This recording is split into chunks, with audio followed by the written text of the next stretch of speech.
በስመ አብ ወወልድ ወመንፈስ ቅዱስ አሐዱ አምላክ አሜን። ንዓለማት ብፍቕሪ ዝገዝእ ጥንቲ ዝነበረ ኣልፋ ዓለም ሕሊፉ ዝነብር ኦሜጋ መጀመርታን መወዳእታን ዘይብሉ ናይ ኣቦታትና ኣምላኽ ናይ ሰራዊት ጌታ ስለትኽንገር ዘይክእል ምሕረቱ ስለትኽንገር ዘይክእል ፍቕሩን ርህራሄኡ ክብርን ምስጋናን ኣምልኾን ውዳሴን ስግደትን ንዕኡ ንበይኑ ይግባእ። ንሱ ኣብ ተፀዋዓሉ ካብኡ ዘይትፍለ ቅድስተ ቅዱሳን ንጽሕተ ንጹሃን ኣቆራሪተ መዓት ናይ ሓዲስ ኪዳን ኩርቤል ዝኾነት ኣዲና ቅድስት ድንግል ማርያም ነቲ ኣማናዊ ዝኾነ ምግቢ ህይወት ነቲ ኣማናዊ ዝኾነ መስተ ህይወት ስለ ዝሃበትናን ዝወለደትናን ወዳ ጎይታናን መድሓኒናን ኢየሱስ ክርስቶስ ብዘኽበራን ብዘፍቀራን መጠን ክብርን ምስጋናን ንዓይኹና። ኩሎም መላእክት ነቢያት ሐዋርያት ጻድቃን ሰማዕታት እግዚአብሔር አምላክ ብዝሃቦም ክብርን ማዕርግን ዝኸበሩን ዝተመስገኑን ይኹኑ። ዝኸበርኩም ህዝበ ክርስቲያን ከመይ ቀኒኹም ከመይ ኣለኹም? ኣሜን። ስም ትልኡልን ሕያውም ዝኾነ እግዚአብሔር አምላክና በኣና ብድኹማት ባሮቱ ዝኸበረን ዝተመስገነን ይኹን። እግዚአብሔር አምላክ መንፈስ ቅዱስ ፈቃዱ ኮይኑ ንሆ ሎምውን بتمرتو كتصانعنا بتمرتو كراغانا بتمرتو قنع مجدي كمهرنا فقيد اللومو كبر مسغانا نعيخنا نايلومي مزاراربي ارستنا مزمور داوود ምዕራፍ 150 فقد شدش زلو هايله ቃል ኣብነት ብምግባር ክንመሃሪና ታይለ ቃል ከም ዝብል ትንፋስ ዘለዎ ዘበለ ንእግዚአብሔር አምላክ የመስገን እወ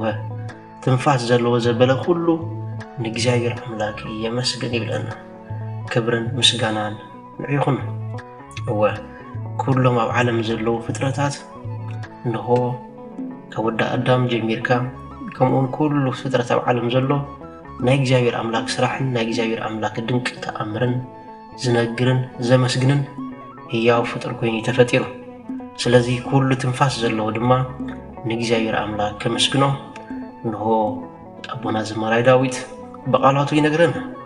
እንሆ አዕዋፍ ንግሆ በቲ ጥዑም ድምፀን ነቲ ዝፈጠረን አምላኽ ከመስግና ከምኡውን ወሓይዛት ነቲ ዝፈጠሮም አምላኽ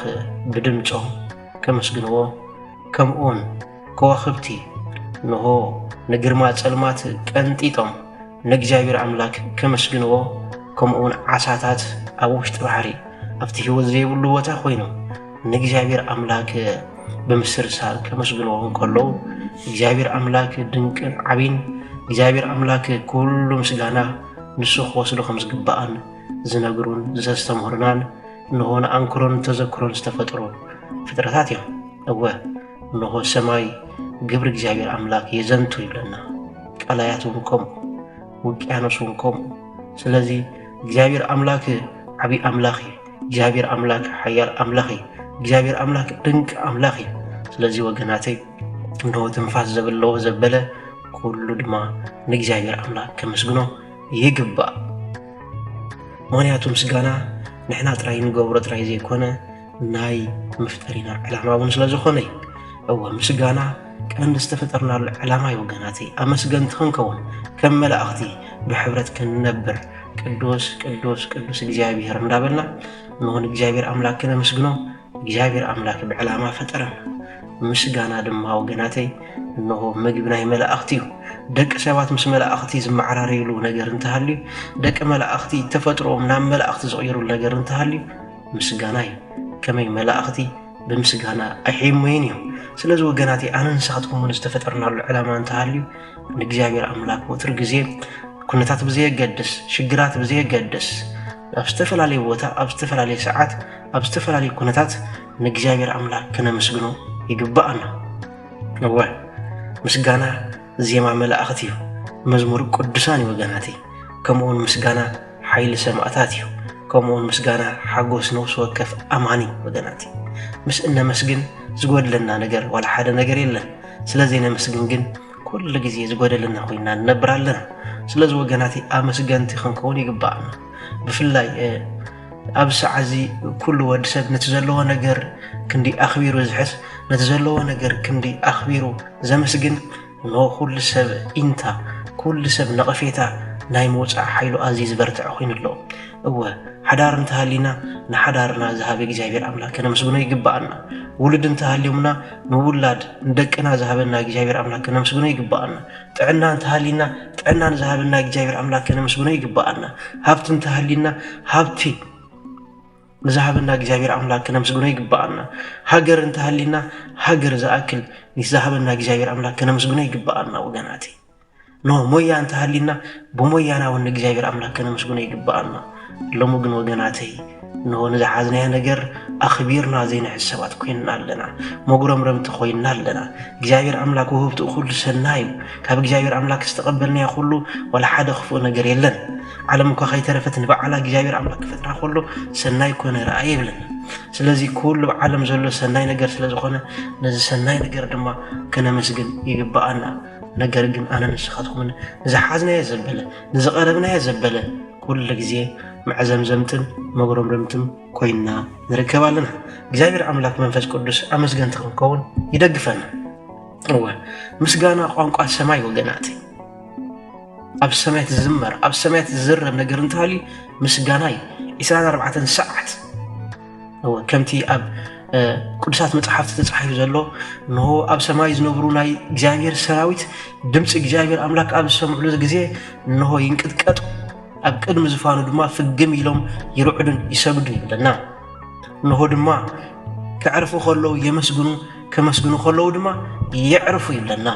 ስለ ቃላቱ ስም እግዚአብሔር አምላክ ዝኸበረን ዝተመስገነ ይኹን ኣብ ምስጋና ድኻም የለን ኣብ ምስጋና ዕረፍቲ የለን ነመስግን ከለና ንዕርፍ ክንዕርፍ ከለና ነመስግን ምስጋና ሰማያዊ ቋንቋ ሰማያዊ ዜማ ይወናቲ ስለዚ አመስገንቲ ክንከውን ይግባአና ዓለም ከይተፈጥረት ከዋክብቲ ኣብ ሰማይ ከይተሰቅሉ መላእክቲ ኣብ ቅድም ዝፋን አምላክ ከይቀረቡን ከለው እግዚአብሔር አምላክ በባህሪው ንባህሪው እንዳተመስገነ ዝነበረ ክቡር አምላክ ቅዱስ አምላክ ነው እግዚአብሔር አምላክ ንባህሪው በባህሪው ዝተመስገነ አምላክ ነገር ግን ኣነ ንሳትኩም አመስገንቲ ምስል ንኸውን እንረኽቦ በረኸት እንረኽቦ ጸጋ ኣዝዩ ብዙሕ ስለዚ ወገናተይ ሎሚ ጎዲልና ዘሎ ነገር እንተሃልዩ ኣብዛ ዘለናይ ዓለም ሎሚ ጎዲልና ነገር እንተሃልዩ ኖ ምስጋና እዩ ስለዚ ኣመስገንቲ ክንከውን ይግባአና ኣብ ንወሰከፍ ወቕቲ ህይወት ከነመስግን ይግባአና መዝሙር ዳዊት ምዕራፍ 34 ፍቅዲ 1 ከም ዝብል ኃይለ ቃል ኣሎ ንእግዚአብሔር ኩሉ ግዜ ክባርኸ ውዳሴኡ ወትሩ ኣብ ኣፈይ ክኸውን ይብለና ስለ ቃላቱ ስም እግዚአብሔር አምላክና ዝኸበረን ዝተመስገነን ይኹን ንእግዚአብሔር አምላክ ኩሉ ግዜ ክባርኸ ማለት ከመስግነ ውዳሴኡ ወትሩ ግዜ ኣብ ኣፈይ ክኸውን ይብለና መዝሙር ዳዊት ምዕራፍ 34 ፍቅዲ 1 ስም እግዚአብሔር አምላክና ዝኸበረን ዝተመስገነ ይኹን ዘማራይ ዳዊት ኩነታትን ግዜን ብዘይ ገደስ ለእግዚአብሔር አምላክ ወትር ግዜ ከመስግነ እንዳበለ ከዛረም ድሪ ነገር ድማ ነዚ ነገር ዝገይርወይ አቦና ዘማራይ ዳዊት ኣብ መዓልቲ 7 ግዜ ነውና እግዚአብሔር አምላክ ይጽል ነበረ ሎሚ ኣብ ሰዓት ግዜ ይብልና ንብላ ደቂ ሰባት ኣዝና ብዙሓቲና ግን እቲ ንእስራኤል 40 ዓመት ዘመሓደረ ንጉስ ነው እሱ እንኳን ግዜ ንእግዚአብሔር አምላክ ኣይሰኣነ ኣብ መዓልቲ 7 ወስለ ቅንዕና ፍርድኻ ስለ ሳህልኻ ኣብ መዓልቲ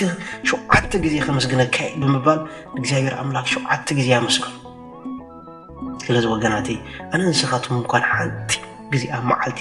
ንእግዚአብሔር አምላክ ከነመስግኖ ይግባአና ግን ኣነ ንስኻትኩም ንፉጋት ኢና ኣነ ንስኻትኩም ንመጉረምረምቲ ኢና ኣነ ንስኻትኩም ንስተቐበልናያ ሰናይ ነገር ዘይንርኢ ዓይነ ስውራን ኢና ወገናቲ ልበስ ስውራን ኢና ኣነ ንስኻትኩም ኣእምሮ ስውራን ኢና ኣነ ንስኻትኩም ስለዚ ንእግዚአብሔር አምላክ ኩሉ ግዜ ስለተዝገበረልና ነገር ሰናይ ነገር ከነመስግኖ ይግባአና አቦና ዘማራይ ዳዊት ስለ ንእግዚአብሔር አምላክ ከምዚ ይብል ስለዚ ገበርካለይ ኩሉስ እንታይ ወሬታ ክመልሰልካ ይብል ኣብ መወዳእታኻ እንታይ ይብል ምስጋና ዳ ኣንበር ካል እንታይ ያለኒ ይብል ስለዚ ገበረልና ኩሉ እንታይ ወሬታ ንእግዚአብሔር አምላክ ከነቕርበሉ ንኽእል ወገናቲ ነቲ ሰማይን ምድርን ዝፈጠረ ነቲ ዓለማት ኩሉ ዝፈጠረ ነቲ ኣብ ምድር ዘሎ ሃብቲ ኩሉ ዝፈጠረስ እንታይና ከነቕርበሉ ንኽእል ወገናቲ ምስጋና አንበር ካል እንታይ ያለና ወገናቲ ስለዚ አቦና ዘማራይ ዳዊት ስለዚ ገበርካለይ ኩሉስ እንታይ ወሬታ ከቕርበልከ ምስጋና ዳ አንበር ካል እንታይ ያለኒ ብምባል ድማ መለሰ ከምኡውን አቦና ሐዋርያ ጳውሎስ أب حديث كده أنتاي سلت خنجر زي كأل وهبتو نجزاجر أملاك سباتي يخونو نجزاجر أملاك وهبت أي قلتني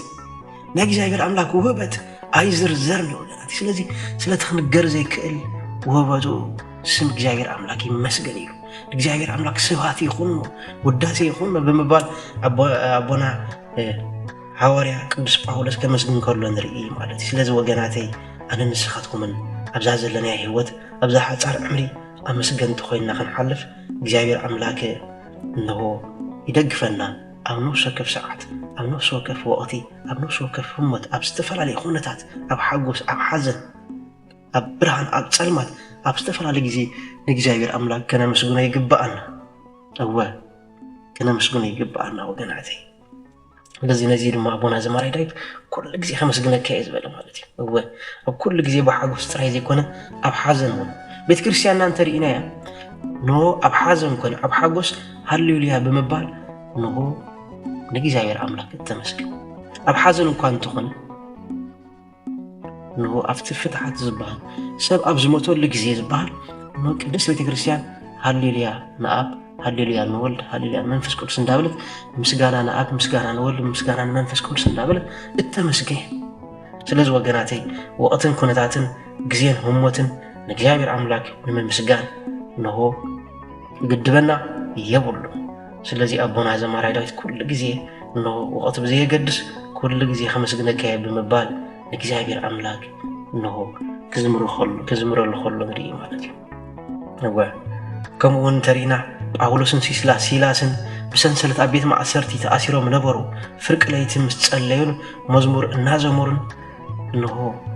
تبيت مع أسرتي اتمعصو تناج إنه تبيت مع أسرتي تناوج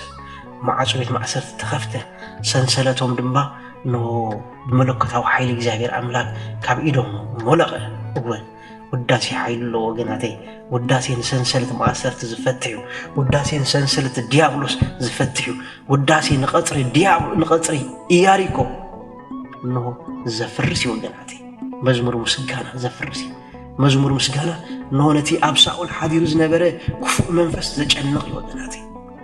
سلزي وجناتي كان مسجني جبأنا حدر أقولهم رمتي أين خل إنه دقاوي عالم نجر ندار أنا أين الناوت وجناتي عالم كل جدي خميها أو عالم حدش نجر يلن دين أنا نسخاتكم من كابوتاتنا كنورسز جبأنا مسجناي كبري نجزاير أملاك يخون بمبال بزحات صار زيا قال زيا إنه مسم ملا أختي أبسميات كنت تنبري جبأنا أيوه لازم فقراتي نو معاصو تعاطي مسمعك لب خامس كبده تسفخر مز مسلك امسغنو كما يوداسي لعل شجرن دا امبر تحت شجرنا يكون وجناتي يوه نو وداسي لعل شجركا لعل شجركا اقميتو ابقد مزفان እግዚአብሔር አምላክ ካዘቀመጥ መለኮታዊ ወህብቶ መለኮታዊ ጸጋና እግዚአብሔር ይወገናል ስለዚህ ኣብ ልዕሊ ዝኾነ ኹነታት ከነመስግን ይግባአና ኣብ ቅድሚ እግዚአብሔር አምላክ ድፍረት ረኺብና እንቀርበሉ ኣብ ቅድሚ እግዚአብሔር አምላክ ድፍረት ረኺብና እንቆመሉ ነገር እንታሊ ምስጋና ይወገናል በግብርና አይኮንና ግን እግዚአብሔር መስጉን ከነመስግን ከለና ወገናቴ ኩሉ ነገር ጽቡቅ ይኸውን ከነመስግን ከለና ኩሉ ነገር ግርማ ዘሎ ይኸውን ወገናቴ ከነመስግን ከለና ዓለሙን ከይተረፈት ፍሬአት ህበና ከነመስግን ከለና نو أب عالم زلوا كلهم نجاراتهم يأززنا سلزي أمسجنتي كم جوون يجبعنا هو كم مسجانا مسواتي وجناتي كبر مسواتي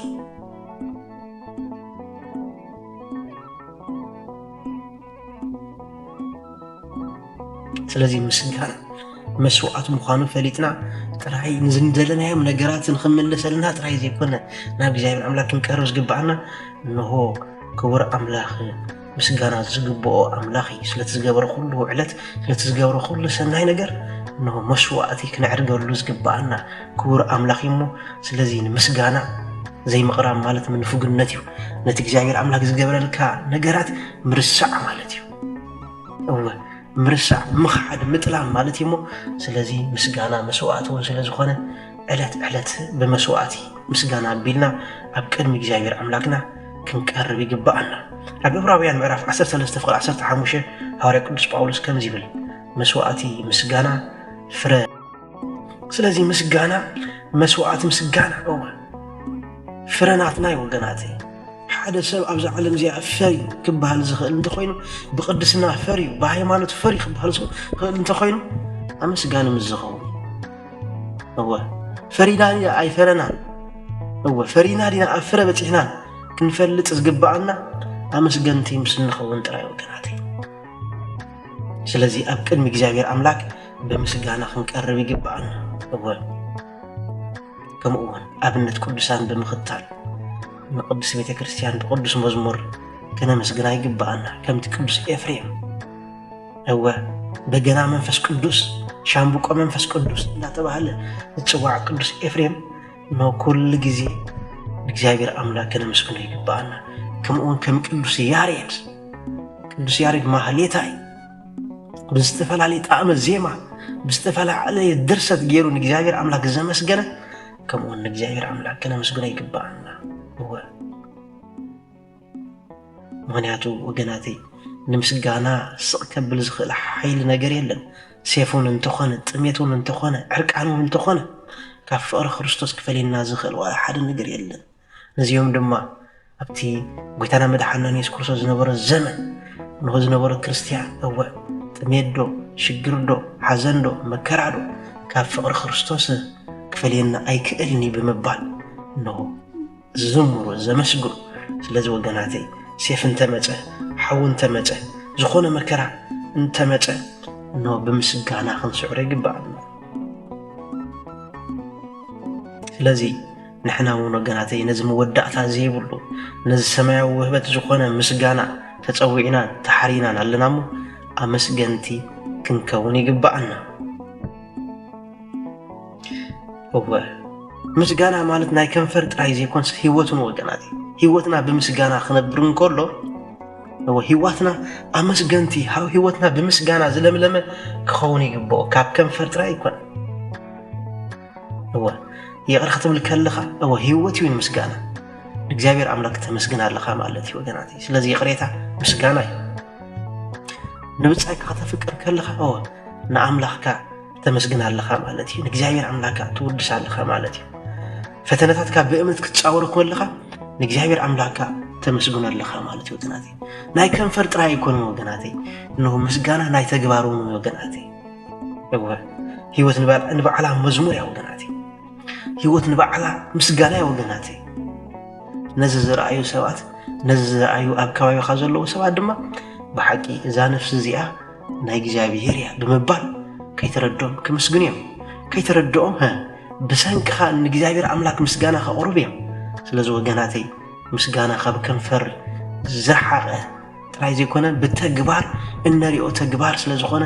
እንሆ ብተግባርና እውን ኣመስገንቲ ክንከውን ይግባአና። ፍቁራተይ ሓደ ነገር ኣሎ። ኣብ ዓለም ብዙሓት ሽግራት ኣለዉ። ኣብ ከባቢና ብዙሓት ሽግራት ኣለዉ። ሽግራት ኣብ ከባቢና እዮም ዘለዉ፣ ምስጋና ግን ኣብ ከንፈርና እዩ ዘሎ። ስለዚ ኣይና ይቐርብ ኣይና ይርሐቕ። ዝቐረበ ንእግዚአብሔር ኣምላክ ምስጋኒ ዝረሓቐኻ ሽግራትካ ምጥማት እሞ ስለዚ ነቲ ዝቐረበ ነገር ምስጋና ኩሉ ግዜ ኣመስገንቲ ክንከውን ይግባአና። ሓደ መዓልቲ ካብዚ ዓለም እዚኣ ስቕ ንብለሉ ግዜ ስለ ዘሎ እዛ መዓልቲ እዚኣ ከይርከበትና ከላ ኣመስገንቲ ንኹን ወገናቲ፣ ኣመስገንቲ ስቡሃት ንኹን። እቲ ኣመስጋኒ ምስጉን ይብለና መጽሓፍ ቅዱስ። እቲ ኣመስጋኒ ምስጉን ብመን ብእግዚአብሔር ኣምላክ ዝተመስገነ ይብለና። ኣቱም ናይ ኣቦይ ብሩኻት ብምባል እግዚአብሔር ኣምላክ ኣብቲ መወዳእታ ፍርዲ ነቶም ብምስጋና ዝነብሩ ነቶም ብምስጋና ህይወቶም ዝዛዘሙ ሰባት እግዚአብሔር ኣምላክ ከመስግኖም እዩ። ስለዚ ሓደ መዓልቲ ድምፅና ደው ዝብለሉ ግዜ ክመፅእ ስለ ዝኽእል ኖ ድምፅና ደው ከይበለን ከሎ ድምፅና ከይተቋረፀ ከሎ ብሕብረት ምስ ምስጋና ብምስጋና ምስ መላእኽቲ ንቁም ምስ መላእኽቲ ጥጠው ንብሎ ወገናተይ። ስለዚ ምስጋና ካብ ሎሚ ንጀምር። ከንፈርና ይዘምር፣ ልብና ይተሓወስ፣ ህይወትና ይድመቕ፣ ገጽና ይብርሃ። ብሓባር ድማ ክብርን ኣብ ክብርን ወልድ ክብርን መንፈስ ቅዱስ ሕጅን ወትሩን ዘመናትን ንዑ ይኹን ብምባል ከነመስግን ይግባአና ከነመስግን ይግባአና ወገናት መወዳእታ ብምስጋና ትምህርትና ክንዓጪና ኦ እግዚአብሔር አምላኽና ነቲ ቅዱስ ስምካ ከነኽብር ድምፅና ነልዕል ኣለና ምስጋና ይግባአካ ካብ ምብራቕ ፀሓይ ክሳብ ምዕራብ ጻሕ ብምሕረትካ ነመስግነካ ኣለና ብፍቕርካ ነመስግነካ ኣለና ስለ መስቀልካ ስለ ስቅያትካ ነመስግነካ ኣለና ስለ ህያብ ድሕነትካ ኩሉ ነመስግነካ ኣለና ድኻም ኣብ ዘለናሉ እዋን ድኻም ኣብ ዝመፀና እዋን ሓይልና ንስኻ ኢኻ እንሆ ክንስበርን ከለና ፈዋሲና ፀጋኒና ንስኻ ኢኻ ኣብ ፀለማት ክንመላለስን ከለና እውን ብርሃንና ንስኻ ኢኻ ህይወትና ኣብ ቅድሜኻ ምስጋና ይኹን ህይወትና ኣብ ቅድሜኻ መዝሙር ይኹን ቃላትና ናይ ምስጋና መዝሙር ይኹን ወገናት ተግባራትና ንቅዱስ ስምካ ዘኽብር ይኹን ምስ መላእኽትን ቅዱሳን ብሓባር ብሓደ ልብን ሓደ ድምፅን ክንጭድር ትብዓት ሃበና ከነመስግን ትብዓት ሃበና ክብሪ ንኣብ ክብሪ ንወልድ ክብሪ ንመንፈስ ቅዱስ ይኹን ሕጅን ወትሩን ክሳዕ ዘመናት ኣሜን ንዝነበረና ግዜ ባሪኹን ቀዲሱን ስለ ዝሃበና ክብርን ምስጋናን ኣምልኾን ውዳሴን ስግደትን ንዕኡ ንበይኑ ይግባእ እስትንፋስ ኩሉ ዘለዎ ዘበለ ንእግዚአብሔር አምላክ የመስገን ብሓቂ ነዚ ቁም ነገረኛ ዝኾነ ቻነል ነው ህዝብ ክርስቲያን ኩሉ መታን ክሰምዕ ኣብ ኩሉ ኣማኒ ኣእዛን መታን ክበጽሕ ላይክ ሼር ሳብስክራይብ ብምግባር ደገፍና ነበርክት በድጋሚ ወስብሃት ለእግዚአብሔር